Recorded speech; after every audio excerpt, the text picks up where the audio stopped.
깊이 있는 영화 이야기. 무비 프리즘. 안녕하세요, 리뷰카우입니다. 안녕하세요, 리뷰 마우스입니다. 네, 저희가 오늘 함께 볼 영화는 플래시죠, 플래시. 플래시. DCEU라고 불리는 DC 코믹스 기반의 최신작이죠. DC를 수렁에서 건져냈다라고 저는 평가하고 싶습니다. 근데 DC를 수렁에서 건져낸 정도의 작품성이 있다고 저도 생각을 하는데, 북미도 그렇고 국내에도 그렇고 흥행 성적이 좀 아쉽더라고요. 전 이해가 안 됩니다. 네. 왜 이게 흥행이 생각보다 되지 않는가. 사실 그 스파이더맨 마지막 시리즈죠, 노웨이홈. 많은 분들이 감동하고 흥행도 꽤 잘 됐잖아요. 엄청나게 잘 됐죠. 네, 그러니까 어벤져스로 이제 마무리가 되고 다시 한번 마블이 살아나가는 불을 지폈다 뭐 이런 평가를 받았는데, 지금 플래시도 똑같거든요. DC의 정말 완벽하게 꺼져가던 불을 이렇게까지 활활 타오르게 만들 수 있나 싶은 정도의 영화고, 저는 스파이더맨 노웨이홈보다 개인적으로 더 재밌게 봤는데 왜 이게 흥행이 안 될까? 사실 저희가 에즈라 밀러의 개인적인 사생활 문제를 빼놓고 얘기할 수는 없을 것 같고요. 그것 때문일까 진짜? 그거도 영향이 있지 않았을까요? 그럴 수도 있겠네요. 네네, 약간 그 전면에 나서는 주연 배우인데 주연 배우가 좀 말썽을 많이 일으켰죠. 너무 많은 발성을 일으켰죠. 그게 조금 아쉬웠고, 하지만 뭐 영화 전체적으로는 그동안의 DC 영화들에 비하면 굉장히 잘 만든 게 아닌가, 이런 생각이 저는 들었습니다. 플래시를 이 에즈라 밀러가 두 명이 나눠서 연기를 하잖아요. 그러니까 1인 2역인데 다른 사람 같아요. 예의주시해서 뭔가 살펴보지 않으면 너무 연기를 잘해서 정말 다른 사람처럼 연기를 하거든요. 똑같은 얼굴인데 그런 걸 보면서 참 천상 배우다, 정말 플래시에 잘 어울리는 배우였다, 그렇게 평가하고 싶네요. 두 명의 플래시가 같이 나올 때는 대역을 쓰긴 했더라고요. CG를 활용해서 얼굴을 플래시로 바꾸긴 했는데 사실 조금 아쉽긴 했어요, CG가. CG 얘기들을 많이 하더라고요. 네, CG가 조금 어색해가지고 그 왜 불쾌한 골짜기라고 하죠. 언캐니 밸리라고 하는데 마치 약간 그런 불쾌한 골짜기에 있는 CG 캐릭터처럼 보일 때가 있어서 살짝 몰입은 좀 깨졌던 것 같아요. 처음 영화 초반에 아기를 구하는 그 씬에서 CG가 조금 말들도 많고 약간 답답하다는 분들도 있는데, 너무 애기들이 리얼하면 약간 좀 불편하지 않았을까요? 그 빌딩에서 떨어지는 장면인데 그 초반에 병원에서 구조하는 장면도 그렇고, 그 다음에 멀티버스로 넘어가는 순간에 나오는 여러 가지 멀티버스 속의 캐릭터들이 막 동시에 많이 등장하는 원형 극장 같은 공간 있잖아요. 거기에서도 CG가 약간 만화 같다는 느낌이 들었는데, 일부러 그런 것 같아요. 저는 그건 좀 일부러 한 거겠죠? 그거는 충분히 일부러 한 것 같아요. 약간 애니메이션 효과처럼 느껴졌거든요. 그러니까 이게 우리가 생각하는 기준, 그러니까 우리가 살고 있는 우주에서는 사람의 모습이나 입체감이 이래야 된다, 그런 것들이 사실 고정관념이잖아요. 근데 지금 멀티버스는 여러 가지 우주가 다 우리 같은 모습이라고 착각하고 있으면 안 되잖아요. 스파이더맨 그 만화로 나온 버전을 보면 아주 잘 나오는 게, 어떤 세계는 2D기도 하고 어떤 세계는 4D기도 하고 막 이렇게 다른 방식의 삶을 살아가는 것처럼. 그래서 그 니콜라스 케이지가 나오는 슈퍼맨으로 나오는 그 멀티버스에서는 굉장히 어색한 모습이 나오잖아요. 오히려 저 세계에서는 저런 우주가 있을 수 있겠다. 모든 사람들이 저런 느낌이야. CG가 아니라 우리가 봤을 때 CG인데 인간들이 다 저런 느낌일 수도 있겠다. 저는 좀 일부러 그런 것 같은, 설마 그걸 알고 그냥 놔뒀을까요, 감독이? 저는 또 그 생각도 들긴 했어요. 이게 제작비가 만만치 않게 많이 든 작품인데 더는 제작비를 못 쓰는 상황이 있었나? 제작비를 더 쓸 수 없는 그런 상황이 있었을까? 그런 생각이 좀 들긴 했는데, 뭐 군데군데 두 명의 플래시가 같이 나올 때 어떤 플래시 얼굴이 약간 어색해 보인다거나, 아니면은 뭐 일부 관객들이 보시기에는 몇몇 장면에서 좀 왜 이렇게 CG가 애니메이션 같아? 라고 하신 부분들이 있었지만, 그거를 제외하고는 전체적으로 만듦새는 괜찮았던 것 같습니다. 드라마적인 부분이나 배우들의 연기가, 그리고 캐릭터들의 등장과 몰입감이나 이런 것들이 사실 CG의 좀 아쉬운 부분은 전 충분히 상쇄했다고 생각합니다. 그 그러니까 플래시가 3명이 한 곳에 모여있는 장면, 그 장면이 다 이해가 좀 되셨어요? 그러니까 그 시간 여행을 하다가 중간에 플래시를 공격했던 그 괴생명체의 정체가 밝혀지는 순간, 그 괴생명체의 베리가 얘기를 하잖아요. 계속해서 걔는 배트맨도 살리고 슈퍼걸도 살려보려고 계속 한 거였잖아요. 그래서 늙어버렸잖아요. 늙어버렸잖아요. 그리고 온몸에 이런 것들이 다 그 전투의 흔적들 그런 것들인데 그 베리가 얘기하잖아요. 지금 플래시한테 내가 일부러 너를 그때로 쳐서 밀어내서 이 모든 게 시작이 됐다고. 근데 쳐낸 이유는 그때로 가야만 내가 플래시 힘을 얻을 수 있기 때문이잖아요. 그렇죠. 네, 그래서 걔는 그걸 생각을 한 거고. 근데 원인을 찾아가 보면 결과가 나와요. 근데 결과를 찾아가면 원인이 나오는 이게 그 순환 오류인데 어디서부터 시작이 된 거야? 얘가 힘을 줘서 시작이 된 거야? 아니면 그 나쁜 베리, 흑화한 베리가 쳐내면서 얘가 힘을 주러 가서 시작이 된 거야? 네, 그게 계속 돌아요, 이렇게. 아, 그쵸, 그쵸. 네, 논리적으로 설명이 안 돼요. 네, 그래서 그 부분을 조금 헷갈려 하시는 분들이 있다면 제가 정확하게 정답을 내드리면 순환 오류에 빠져 있는 거기 때문에 논리적으로 풀려고 하시면 안 된다. 그렇게 이해하시면 될 것 같습니다. 그리고 결국 엄청나게 오랜 시간 동안 슈퍼걸과 배트맨 그리고 그 멀티버스에서의 지구를 구하기 위해서 계속 노력을 했던 그 흑화된 플래시가 결국 사라지고 나서 그 세계는 멸망을 한 거죠. 멸망을 했다고 봐야겠죠. 그렇겠죠. 아마 네, 조드 장군이 아마 그 멀티버스의 지구는 날려버렸겠죠. 그거를 생각하면 좀 짠하긴 한데 그러면서 플래시가 아닌 그 플래시 B, 그러니까 단발머리를 한 플래시 B가 결국은 사라진 셈인데 그러면서 그 플래시 B가 존재했던 그 지구도 조드 장군이 그냥 날려버린 거죠. 그렇게 이해하시는 게 맞지 않을까 싶긴 합니다. 이 영화를 보시면서 아마 마블의 이 세계관, 멀티버스라는 건 이미 많이 알려졌기 때문에 모두에게 식상할 거예요. 이제 시간 여행한다는 건. 그 마블 보신 분들은 앤트맨을 통해서 양자 역학으로 들어가서 시간 여행을 하는 걸 한번 경험을 하셨는데 가장 큰 차이는 뭐냐면 지금 DC에서 나오는 것과 마블에서는 시간 여행을 하면 과거의 사건이 현재 우리의 지구로 딱 정확하게 연결이 돼요. 그러니까 하나의 흐름에 있는 거죠. 다른 우주가 빵 생겨나긴 하지만 근데 여기서 배트맨이 설명을 하죠. 아, 그게 아니라 여기에서의 멀티버스는 스파게티면처럼 이렇게 교차되는 지점이 있다. 마블하고 DC는 조금 다른데 쭉 가는 일직선이 여러 개 생기고 빵빵빵빵빵 우주가 생기는 게 아니고 여기는 교차가 돼서 과거가 현재에 영향을 주기도 하는 우주가 생기고 아예 안 주는 다른 우주가 생기고 그게 엄청 복잡하거든요. 필연적인 교차점이라고 표현이 되더라고요. 결과적으로 스파게티 같이 된다고 얘기를 하잖아요. 이렇게 된다. 그러니까 우주가 상상할 수 없을 만큼 많이 생겨나는 거예요. 이게 뭐 한두 개, 세네 개가 아니라 바바바바바바바 계속. 그게 이제 영화 마지막에 뭐 니콜라스 케이지 슈퍼맨 나오죠. 그리고 초대 플래시가 이렇게 뛰어가는 그렇죠. 소방관 아저씨 같은 분. 그분이 이제 일대 플래시. 그런 분들 나오죠. 또 여러분들 나오는데 그분들이 다 동시에 지금 우주 속에서 살고 있다는 걸 저는 너무 멋있게 표현한 것 같아요. 맞아요. 그 장면 진짜 감동적이었어요. 특히 DC 코믹스의 팬분들한테는 진짜 큰 선물이 된 장면이 아니었을까 이런 생각이 들더라고요.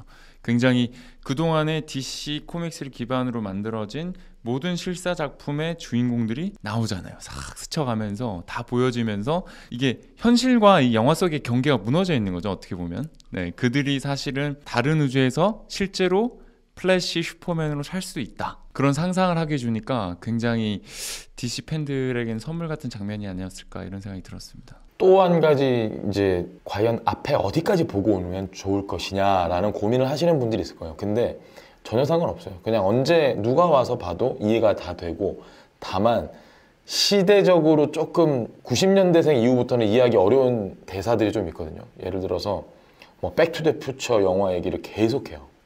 이 영화 자체가 약간 백투더퓨처랑 비슷한데 거기 나오는 배우가 이제 마이클 제이 폭스라고 아마 아실 거예요. 우리 80년대생 이전에 태어나신 분들은. 근데 에릭 스톨츠라고 얘기를 하거든요. 야, 그 에릭 스톨츠가 배우인데 무슨 소리야? 탑건의 주연은 톰 크루즈인데 또 다른 사람이라고 하고 뭐 여러 배우들이 막 혼재돼 있어요. 영화 주인공으로 다른 사람들이. 에릭 스톨츠는 실제로 백투더퓨처를 한 달 동안 찍었어요. 먼저 캐스팅이 돼서. 그러니까 그랬는데 지금 그 우주에서는 아예 그냥 그 버전으로 쭉 한 달만 찍은 게 아니고 쭉 찍은 버전으로 나오는 거. 그래 이런 디테일한 것들이 되게 재밌는 요소인데 아쿠아맨을 안 보신 분들은 그 플래시가 전화해가지고 등대에 있는 아저씨한테 연락해서 혹시 아내분이 여왕님 아니시냐고 막 그 말도 안 되는 소리 하지 말라. 이거는 아쿠아맨을 보신 분들만 이해를 할 수 있는 장면이거든요. 그런 건 좀 아쉽긴 한데 전체적으로 뭐 영화 딴 거 안 보고 오셔도 무관합니다. 저도 사실은 DC의 많은 영화들을 다 챙겨보진 않은 입장에서 이해하는데 크게 무리는 없었고요. 그 플래시라는 캐릭터의 속성을 딱 알고 가시면 다 모든 게 잘 이해가 됐던 것 같아요. 빛보다 빠르게 움직이고 빛보다 빠르게 움직이다 보니까 과거로 시간 여행을 할 수도 있는 거죠. 네, 그렇게 돌아갈 수가 있는 거고 그런 플래시의 특성, 뭐 다양한 초능력이 있죠. 막 뭐 물체를 투과하기도 하고. 그거는 깜짝 놀랐어요. 네. 그 전에 못 봤던 거니까. 네. 그런 능력도 있다는 거. 근데 그거는 뭐 이번 영화에서 잘 설명이 되기 때문에 미리 다른 DC 영화를 다 챙겨봐야 될까? 그런 걱정은 하지 않으셔도 괜찮을 것 같습니다. 근데 다만 마이클 키튼은 팀 버튼 감독의 1980년대 배트맨의 주인공이었고 지금 20대 관객분들, 10대 관객분들이 그 배트맨을 챙겨봤을까 하는 의문은 있어요. 그러다 보니까 이 플래시는 사실 마이클 키튼의 역할이 너무 중요한데 그 팀 버튼 감독의 배트맨을 보지 않은 관객분들이 저희처럼 정말 재밌게 볼 수 있을까? 라는 좀 걱정은 되더라고요. 이게 마블이 더 흥행을 많이 해서 많이 보셨다는 가정하에 말씀을 드리면 아이언맨과 스파이더맨의 관계잖아요. 그러니까 일종의 서로 멘토 역할을 해주는 마이클 키튼이 지금 플래시에게 그런 역할을 해주는 배트맨인데 이 배트맨이라는 캐릭터를 모르고 오시면 사실 조금 의아할 수 있어요. 저렇게 다 늙어 빠진 아저씨가 싸움도 하나도 못할 것 같은데 갑자기 갑옷 입고 막 수트 입더니 싸움을 엄청 잘하고 감동이 없을 수도 있어요. 그 갑옷이 쫙 배트맨 수트가 쫙 나오는 그런 장면은 팀 버튼 감독의 배트맨을 본 사람들은 거의 막 소름이 돋거든요. 저는 극장에서 막 우와 미쳤다 이거 막 그랬는데 그 부분은 조금 아쉬울 수 있죠. 사실 슈퍼걸도 연기 잘하고 너무 좋은 캐릭터고 하지만 뭐 딱히 전혀 이게 감흥이 없을 수 있는 캐릭터라 플래시가 워낙 연기를 잘해서 뭐 그 정도는 괜찮을 것 같아요. 지금 보니까 오늘 리뷰 마우스는 이 플래시를 아주 지지를 해주려고 나오신 것 같고 저는 조금 이제 객관적인 입장에서 말씀을 드리려고 하고 있는 것 같습니다. 정말 그 옛날에 마이클 키튼의 배트맨을 보신 분들 그리고 슈퍼맨 같은 경우도 그 아까 말씀드린 장면에서 초대 슈퍼맨이 있잖아요. 물론 굉장히 옛날에 정말 옛날에 초기 슈퍼맨은 아니고 정말 대중적으로 큰 인기를 얻은 가장 첫 번째 슈퍼맨은 크리스토퍼 리브가 연기한 슈퍼맨인데 그것도 플래시가 멀티버스의 필연적 교차점에서 헤맬 때 그분의 모습도 나오거든요. 그죠. 그러니까 크리스토퍼 리브의 슈퍼맨을 딱 보면 막 또 그것도 울컥한 면이 있어요. 고인이 되셨으니까. 네, 고인이 되셨고 뭐 그런 굉장히 그 DC의 영화를 옛날부터 챙겨보신 분들한테 정말 감동적인 코드가 다 숨어 있는데 그게 아쉽게도 흥행까지 연결이 잘 안 된다는 느낌이 있다. 그게 좀 진짜 아쉽습니다. 사실 이 영화를 기반으로 해서 워너브라더스 입장에서는 앞으로 DC 코믹스 기반의 실사 영화를 계속 만들고 싶었을 텐데 예상보다는 흥행이 저조하다는 거 그게 조금 아쉬운 부분이네요. 저는 개인적으로 이 스토리를 참 잘 만들었다는 생각이 들었어요. 저도요. 일단 멀티버스라는 것을 마블과 차별하기 위해서 이 시나리오를 정말 공을 많이 들였구나 이런 생각이 들었고요. 사실 히어로물이 스토리가 대단한 게 있기가 힘든데 이 플래시 같은 경우는 스토리가 굉장히 감정에 호소하는 호소력 있는 스토리인 것 같아요. 그 특히 이제 누구나 공감할 수 있는 엄마에 대한 얘기가 중심이기 때문에 플래시가 결국 시간여행을 하는 이유도 엄마가 죽었고 엄마를 되살리고 싶은 마음 때문에 시간여행을 시작하는 거잖아요. 그리고 베리, 즉 플래시의 엄마가 베리에게 그 플래시에게 했던 얘기가 세상에는 풀 수 없는 문제도 있단다 라는 얘기를 했고 그게 몇 번씩 반복돼서 나오잖아요. 그거도 참 우리 인생과 굉장히 밀접하게 닿아 있는 그런 얘기라는 생각이 들었습니다. 엄마를 중심으로 한 이 플래시의 스토리에 대해서 한번 얘기를 해보면 좋을 것 같아요. DC 팬들은 이 엄마라는 게 DC에서 얼마나 위험한 존재인지 아마 알 겁니다. 배트맨과 슈퍼맨이 싸울 때 엄마의 이름으로 대동단결된 그런 아주 안 좋은 격이 있기 때문에 근데 이제 엄마를 건들면 끝난다 뭐 이런 게 있었는데 다행히 플래시에서 잘 살아났죠. 저는 계속해서 그 앞에 스파이더맨 영화가 생각이 좀 났는데 마지막 스파이더맨 영화를 보면 주인공이 성장해서 모두의 기억이 다 없어지는 친구들의 기억이 다 사라지잖아요. 친구들이 스파이더맨을 기억을 못 하더라도 본인은 세상을 위해서 내 모든 걸 다 희생하잖아요. 성장하잖아요. 그게 바로 너무 힘든 결정이고 플래시는 애기예요, 애기. 아직도 그냥 하는 거 보면. 근데 성장을 어떻게 하는지를 보여줘요. 본인이 포기해야 될 건 포기하고 그 다음에 혈기왕성한 다른 세계에 있던 그 어린 시절의 플래시를 만나서 알려주고 정신적으로 너는 이렇게 엄청난 힘을 가졌지만 이렇게 활용을 해야 된다라는 걸 얘기해주면서 결국 본인이 성장하고 돌아왔을 때 아, 내가 지금 뭘 하고 있는가에 대해서 조금 이제 인지를 하고 있는 것 같아요. 나는 왜 내가 이런 힘을 가지게 되었는가. 그런 면에서 성장기를 보여주는 것 같고 스파이더맨 영화도 마찬가지고 한 가지 더 말씀을 드리면 이 영화를 보면 Everywhere, Everything Everything, Everywhere, All at Once. 예, 에에올 자, 에에올 영화가 생각나시는 분들도 있을 겁니다. 그것도 멀티버스를 다룬 거니까요. 네, 멀티버스죠. 전혀 다른 세계죠. 역시 거기도 우주가 계속해서 생겨나는 그런 건데 이 영화에서도 마찬가지예요. 자기는 어린 시절에 그 플래시, 엄마가 있는 플래시를 보면서 부러워하잖아요. 그게 증오가 되잖아요. 넌 네가 가진 게 뭔지도 모르고 말이야. 네가 얼마나 행복한 존재인 줄 알아? 라고 얘기를 하잖아요. 그래서 뭔데 왜 뭐 때문인데 이러면 한마디로 얘기하잖아요. 넌 원숭이를 다트판으로 쓰고 있단 말이야 이러면서. 근데 이걸 옛날 플래시는 알 수가 없어요. 엄마가 없이 살아본 적이 없으니까 그게 어떤 의미인지를 전혀 이해할 수 없어요. 그걸 플래시, 지금 우리 주인공은 이해를 하면서 성장을 하는 거예요. 아, 나와 다른, 저희는 나긴 하지만 나와 전혀 다른 삶을 살고 있는 아이에게 이런 얘기 해봤자 이해할 수 없고 그러면 나는 굳이 이런 불필요한 얘기를 할 필요도 없고 그걸 나도 받아들여야 되는구나 라는 걸 영화에서 표정으로 다 보여준 것 같거든요. 명시적으로 언급은 하지 않았지만 얼마나 대단한 성장입니까? 쟤는 난데, 부러워 죽겠는 난데 다르다는 걸 인정하고 받아들인다는 게 전 진짜 대단한 영화 같아요. 그 플래시의 성장을 잘 보여주는 영화이고 그렇게 되살리고 싶었던 엄마를 되살릴 수 없다는 거를 받아들이고 그 운명을 받아들이잖아요. 아, 그 선택이 정말 저는 정말 가슴이 아프면서도 성숙한 선택이었다라는 생각이 들더라고요. 그래서 결국 그 엄마가 플래시에게 해줬던 얘기처럼 세상에는 풀 수 없는 문제라는 게 있는 거고 플래시는 엄마를 되살릴 수 없어요. 그거를 자신이 인정을 해요. 그리고 엄마를 보내주잖아요. 결국은. 그래서 엄마가 괴한의 습격으로 돌아가시는 거는 내가 막을 수 없지만 내가 할 수 있는 다른 선택은 뭘까 했을 때 아버지의 알리바이를 만들어주잖아요. 그래서 이제 영화의 결말이 굉장히 와, 이렇게 결말을 내는구나. 저는 다시 한번 생각해도 이 스토리를 정말 잘 쓰신 것 같아요. 내가 인생에서 포기해야 될 건 포기해야 되지만 그럼에도 불구하고 우리는 매 순간 최선을 다해서 변화시킬 수 있는 것도 변화를 시켜야 된다. 이런 메시지를 딱 주더라고요. 통조림을 위에 올려놓은 행동 정도의 변화를 준 거잖아요. 과거로 가서 자기는 별거 아닌. 그래서 그게 CCTV로 나오고 재판에도 이제 이길 수 있고 무죄가 입증이 되게 되고 아버지의 무죄가 입증이 되는 거죠. 그런데 문제는 배트맨이 갑자기 벤 애플렉에서 아마 이것도 DC 팬들은 아실 거예요. 거의 배트맨 역사상 가장 망한 배트맨, 그 배트맨과 로빈 시리즈에 나왔던 우리 잘생긴 아저씨가 나오는데 배우 이름이 뭐죠? 조지 클루니. 모든 남자들의 로망. 저렇게 늙어야 된다.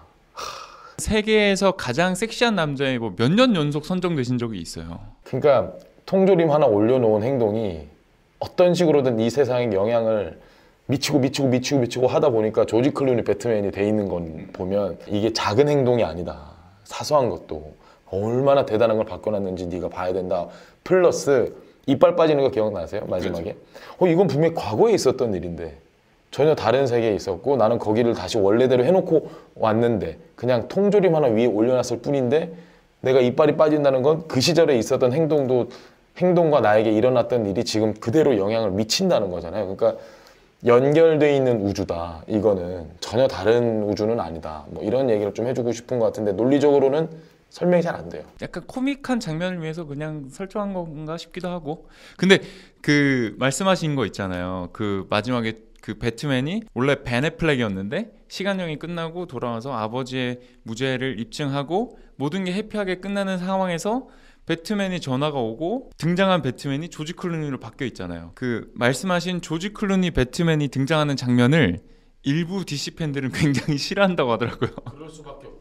왜냐면 가장 안 좋은 배트맨이었기 때문에. 그래서 그 대사가 진짜 재밌는 게 플래시가 그 조지 클루니한테 당신은 배트맨이 아니잖아요 라고 2번인가 말을 해요. 그러니까 그게 그 감독의 의도가 이제 이건 코믹한 거야. 너무 심각하게 받아들이지 마. 조지 클루니가 나온 배트맨 영화는 폭삭 망했지만 여기서 우리의 마음을 대변해서 플래시가 얘기를 해주잖아. 당신은 배트맨이 아니잖아요. 당신은 배트맨이 아니잖아요. 이렇게 얘기를 하잖아. 그러니까 너무 신경 쓰지 마 라고 한 게 저는 감독의 의도라고 생각을 해요. 근데 DC 팬들은 그럼에도 불구하고 조지 클루니가 배트맨으로 나온다는 게 굉장히 불쾌했나 봐요. 이게 초록색의 저주라고 그때 당시에 조지 클루니가 나왔던 배트맨 시리즈의 괴물이 녹색이었어요. 그 아마 기억하시는 분들 모르는데 그 여성 엄청 예쁜 우마 서먼 우마 서먼이 연기를 했던 그 초록 색깔 아이비 그게 완전 폭삭 망했거든요. 저 말이 안 되게 망했거든요. 자, 그린랜턴 이거 폭삭 망했잖아요. 라이언 레이놀즈가 그린랜턴 얘기만 하면 아주 정신이 나가요. 데드풀에서도 계속 얘기하잖아요. 네. 정말 그리고 공교롭게도 이 또 통조림이 초록색이야. 그러니까 제가 봤을 때 DC가 트라우마를 극복하려고 엄마 소재 넣고 우리 녹색 소재도 넣고 그거 다 넣고 한번 극복해보자. 극복 잘 됐어. 영화는 나쁘지 않게 나왔는데 흥행이 극복이 안 되네. 그리고 배트맨 역대 그 80년대 이후에 배트맨을 연기했던 배우가 다 나왔어요. 한 명 빼고. 발 킬머만 못 나왔는데 발 킬머 배우는 지금 이제 시한부 마지막 투병 중이어가지고 아마 못 나왔을 거예요. 아유, 우리 최고의 배트맨 안 나왔잖아요. 크리스찬 베일. 저는 마지막에 조지 클루니가 등장을 했잖아요. 그래서 벤 애플렉, 조지 클루니, 마이클 키튼이 나왔는데 크리스찬 베일이 나왔으면 얼마나 좋았을까라는 생각을 해보긴 했어요. 크리스찬 베일이 나왔으면 사실 다른 배트맨들 다 묻혔을 것 같아요. 그니까요. 너무 멋있잖아. 근데 제가 보니까 DC 팬분들이 최고의 배트맨으로 꼽는 배트맨은 거의 마이클 키튼이에요. 마이클 키튼이에요. 전 마이클 키튼이에요. 네. 대부분이 마이클 키튼을 최고의 배트맨으로 꼽기 때문에 마이클 키튼이 이 영화에 이번 플래시에 나왔다는 게 굉장히 의미가 있다고 생각을 하고, 사실 크리스찬 베일을 최고의 배트맨으로 꼽는 분도 계시지만 사실은 그것은 크리스토퍼 놀란 감독의 다크나이트 3부작의 배트맨이었고, 사실 크리스토퍼 놀란 감독의 배트맨 3부작도 배트맨이 주인공이긴 하지만 굉장히 다른 DC 영화들이랑 결이 달라요. 맞아요. 그래서 이 DC 이후에 포함되기는 조금 애매할 수도 있었다는 생각이 독자적인 들어요. 영화 느낌이 나죠. 그래서 이 DC EU라는 이 영화 세계에서 이 세계관에 크리스찬 베일의 배트맨이 들어오는 게 자연스러웠을까라는 생각도 들기도 해요. 네. 프레쉬인데 배트맨 얘기를 더 많이 하고 있는 것 같은데. 그만큼 이 마이클 키튼의 이 존재감이 상당했습니다. 슈퍼걸 얘기는 우리 거의 안 하고 있고요 지금. 슈퍼걸은 기존에 슈퍼걸이 등장하는 미드가 있는 걸로 알고 있거든요. 맞아요. 보질 않았어요. 그래서 슈퍼걸이 어떤 매력이 있는 캐릭터인지 사실 저는 잘 몰라요, 그냥. 예전에 그 이번에 플래시 영화에도 나왔지만 크리스토퍼 리브의 슈퍼맨이 나올 때 옆에 서 있던 여성 슈퍼걸 한 명 기억나세요? 금발에. 예, 기억나요. 예, 실제로 80년대에 찍었던 배우 얼굴을 그대로 따온 거거든요. CG로. 그러니까 슈퍼걸이 역사가 꽤 오래 전부터 있었는데 영화로도 이제 우리에겐 별로 익숙하지 않죠. 헨리 카빌이 빠진 자리에 과연 이 슈퍼걸이 들어온 게 어색하냐, 헨리 카빌이 왔으면 더 멋지지 않았을 것 같냐라고 물어보시면 저는 잘 대체된 것 같아요. 슈퍼걸이 자기 나름의 뭐 액션 연기도 물론 중요하지만 뭐 당위성도 충분히 잘 증명을 시킨 것 같고, 스토리상 뭐 너무 이렇게 억지로 집어넣은 것 같지도 않고. 뭐 다른 멀티버스니까 충분히 뭐 납득이 가능한 그런 등장이었어요. 근데 너무 약하게 나오긴 해요 사실. 몇백만 번을 진 거잖아 지금. 네. 아무리 살리려고 해도 못 살리는 거잖아요. 기껏 조드한테. 물론 그 플래시 영화 설정상 그 헨리 카빌이 슈퍼맨보다는 약한 캐릭터로 나오긴 해요. 그러니까 아마 이제 진다고 나왔을 텐데, 슈퍼걸을 연기한 배우는 저는 처음 봤거든요. 네. 저는 처음 봤지만 그 슈퍼걸을 연기한 배우가 굉장히 매력적이다라는 생각이 들었고, 앞으로 스크린에서 좀 많이 보지 않을까라는 생각을 했습니다. 이 배우가 무명도 많이 했고 조금 고생을 많이 해서 이 슈퍼걸이라는 배역으로 오디션을 본 게 아니라 그냥 이 영화 찍는데 와서 해봐라. 무슨 역할을 할지는 모른다. 자기는 전혀 몰랐대요. 나중에 합격되고 감독이 알려줬대요. 영상으로 너 이거 한다? 펑펑 울고 하는 인터뷰 장면들이 지금 유튜브에 아마 많이 올라와 있거든요. 보시면 그것도 좀 재밌어요. 본인이 뭘 연기할지도 몰랐는데 캐스팅이 됐어요. 근데 슈퍼걸 굉장히 비중 있는 역할이죠. 플래시가 흥행은 조금 아쉽지만 영화의 완성도가 좋고 DC 팬들에게 반응이 나쁘지 않아서 DC 영화가 계속 나올 것 같긴 해요. 그리고 최근에 가디언즈 오브 갤럭시 볼륨 3를 감독한 제임스 건이 DC 사장님으로 지금 갔거든요. 그러니까 제임스 건 정도의 어떤 재기발랄함 그리고 연출력 이런 걸 고려했을 때 DC 영화들이 앞으로 더 재밌게 나오지 않을까라는 기대가 있거든요. 어떻게 전망하십니까? 플래시 같은 종류의 영화에는 아주 베스트가 될 것 같고, 지금 저희가 개봉을 앞둔 게 더 배트맨 2 나와야 되죠. 그다음에 조커 나오죠 이번에. 이런 영화들은 사실 플래시 같은 느낌으로 만들 수는 없을 거예요. 굉장히 훨씬 다크하죠. 훨씬 더 묵직한 느낌으로. 과연 제임스 건이 사장으로서 이 마블 느낌 색채가 익숙하신 분이 여기 DC에 잘 녹아들 수 있을까? 약간 저는 좀 물음표거든요. 조금 걱정을 하시는군요. 오히려. 근데 나올 거 많아요. 지금 플래시와 비슷한 성격의 영화들이. 뭐 아쿠아맨도 쿠키 다 보셨을 테니까 쿠키에도 아쿠아맨 나오잖아요. 이제 다음 개봉을 앞두고 있는. 얼마나 어울려요. 뭔가 마블 느낌. 아쿠아맨이 묵직하면 안 되잖아. 아쿠아맨은 확실히 좀 코믹함이 있어야죠. 그러니까. 근데 슈퍼맨이 코믹할 수는 없고 배트맨도 코믹하면 안 되고 원더우먼은 좀 코믹해도 될 것 같다. 나머지 뭐 사이보그나 지금 뭐 이런 영웅들에게는 그게 필요한 게 아니니까. 마블은 확실히 묵직한 영웅이 딱히 있나요? 묵직한 영웅이 마블을 보면? 그러니까 마블은 약간 비장미도 있지만 어쨌든 항상 유머를 섞어주니까 아이언맨이 사실 비장한 죽음을 맞이했잖아요. 근데 아이언맨도 사실 굉장히 재밌는 캐릭터고 마블은 항상 감동, 비장미, 재미 이걸 잘 섞는 데 능했던 것 같아요. 그래서 아마 DC 사장으로 제임스 건이 임명된 게 아닌가 싶긴 한데 과연 말씀하신 대로 정말 그 우리가 마블에서 기대했던 거를 DC 캐릭터한테 기대해도 되나? 라는 의문이 있긴 해요. 그러니까 제임스 건의 거는 기대도 크지만 한편으로 그 마블의 색깔을 DC에 입힌다 이렇게 가서는 안 될 것 같고 글쎄요. 코믹스 기반의 영화를 어떻게 잘 영화화할 것인가 여기에 장점이 있는 분이니까 뭐 나름의 해법을 찾으시겠죠. 다행히 플래시 영화의 마지막에 어머니와 이제 작별 인사를 하는 그 씬을 연출한 걸 보면서 정통으로 가겠구나. 정면으로 이걸 뭐 이상하게 꼬아서 뭐 뺑뺑 둘러서 코믹한 요소 썼고 이렇게 안 하고 그냥 딱 보여줄 것만 보여주고 담백하게 가겠구나 라는 생각이 들어서 조금 전 뭐 그렇게 나쁘진 않을 것 같은데 글쎄요. 지켜봐야죠. 플래시 괜찮게 나온 것 같고요. 앞으로 DC 영화에 좀 선전을 기대를 해보겠습니다. 사실 우리가 그렇잖아요. 영화든 뭐든 다양해야 더 좋잖아요. 다양성이 저는 경쟁력이라고 생각을 하고 그게 DC와 마블의 건전한 경쟁을 통해서 이 영화계 슈퍼히어로 영화가 좀 더 풍성해졌으면 하는 바람입니다. DC 윈! 오늘 DC의 열성팬을 자처한 리뷰 마우스하고 플래시 얘기를 나눠봤습니다. 그 마지막으로 말씀드리고 싶은 게 정말 플래시와 엄마가 마지막 작별 인사 나누는 장면은 근래 슈퍼히어로 영화에서 본 장면 중에 가장 감동적인 장면이었던 것 같아요. 가오갤도 좀 굉장히 감동적이었고 너구리를 보면서 제가 울 줄은 몰랐는데 그렇죠. 눈물이 났잖아요. 근데 이건 뭐 대성통곡이죠 거의. 이걸 보셔야 돼요. 여기서부터 DC가 이제부터 시작이 되기 때문에 다시 시작되기 때문에 꼭 이걸 보셔야 됩니다. 네, 또 DC의 열렬한 극성팬 리뷰 마우스의 얘기였습니다. 저희는 다음에도 재밌고 의미 있는 영화로 찾아오겠습니다. 여러분 알림 설정 해주시고 좋아요 눌러주시고 구독도 한번 꾹 눌러주십시오. 네, 감사합니다. 들어가십시오.